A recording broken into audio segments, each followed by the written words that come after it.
BIWTA chairman বেআইনিভাবে ব্যক্তিগত খামারে কাজ করাচ্ছেন সরকারি ৮ কর্মচারীকে। ২ বছরেরও বেশি সময় ইলেকট্রিশিয়ান, বাবুর্চি, মালিসহ বিভিন্ন পর্যায়ের কর্মচারীদের দিয়ে গরুর খামার, মাছ চাষ, ধান লাগানো ও কাটানোর কাজ করাচ্ছেন তিনি। সরকারি চাকরি করতে গিয়ে এমন কাজ করতে না চাওয়ায় ৩ জনকে বরখাস্ত করেছেন বিআইডব্লিউটিএ চেয়ারম্যান। শীঘ্রই তদন্ত করে ব্যবস্থা নেওয়ার আশ্বাস দিয়েছেন নৌ পরিবহন মন্ত্রী। মিরাজ হোসেন গাজীর বিশেষ রিপোর্ট।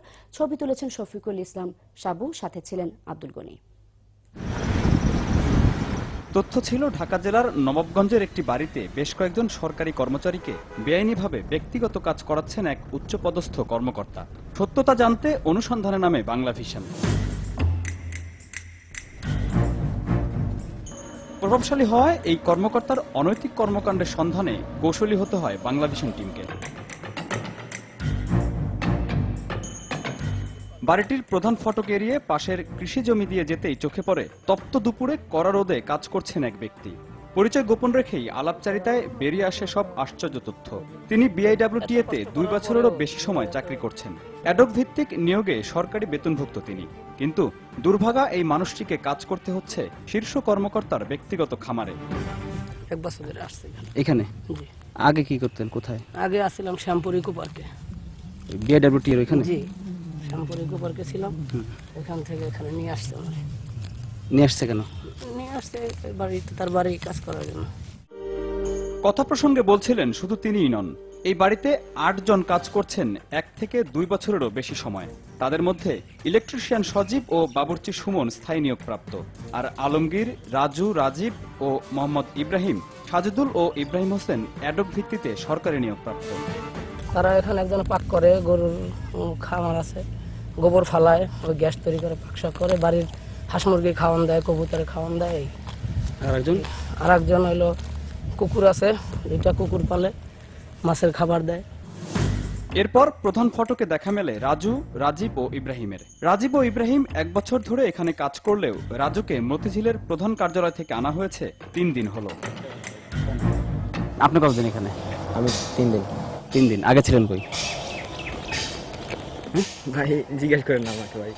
না না, এটা সমস্যা তো।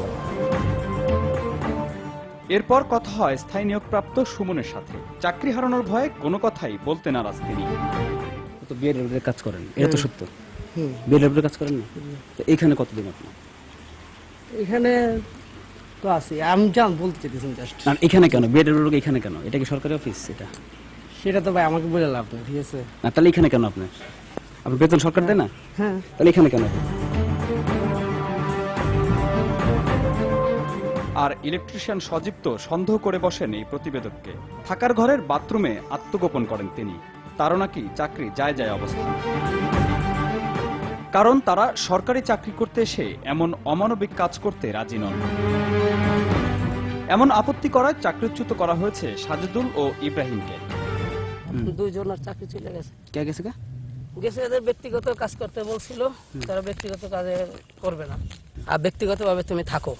আমি না করছি যে না স্যার, আমি ব্যক্তিগতভাবে থাকতে পারবো না। তারপরে বললো যে ঠিক আছে, তাহলে তোমার চাকরি থাকবো না। পরে চাকরি নোটিশ দিয়ে দিচ্ছে। এতক্ষণ যাদের সাথে কথা হচ্ছিল তারা সবাই এই বাড়ির ভেতরে কাজ করেন, আর এই বাড়িটি হচ্ছে বিআইডব্লিউটি এর চেয়ারম্যানের। সরকারি কর্মচারীদেরকে চাকরিচ্যুতির ভয় দেখিয়ে তিনি তার ব্যক্তিগত কাজে নিয়োজিত করেছেন, আর এর মধ্যে কাজ করতে না চাওয়ায় 2 জনকে চাকরিচ্যুত করেছেন তিনি।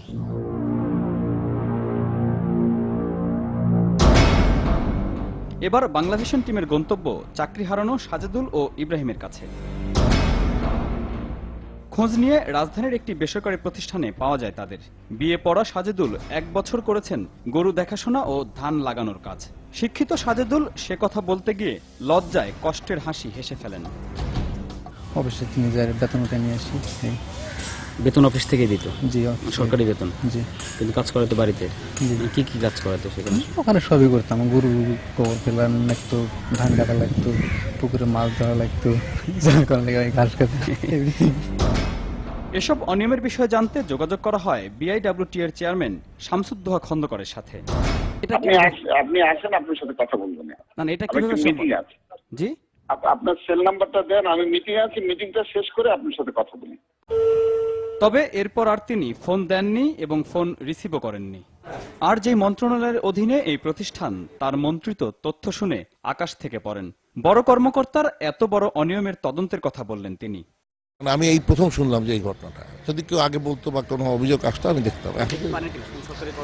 এইটা তো কেউ পারার কথা না, তবে আমি এই মাত্র এটা যেটা শুনলাম এটা দেখবো আর কি। তার মন্ত্রণালয়ে অনিয়মের কোনো স্থান নেই বলে স্পষ্ট জানিয়ে দিয়েছেন নৌ পরিবহন মন্ত্রী। মিরাজ হোসেন গাজী, বাংলা ভিশন, ঢাকা।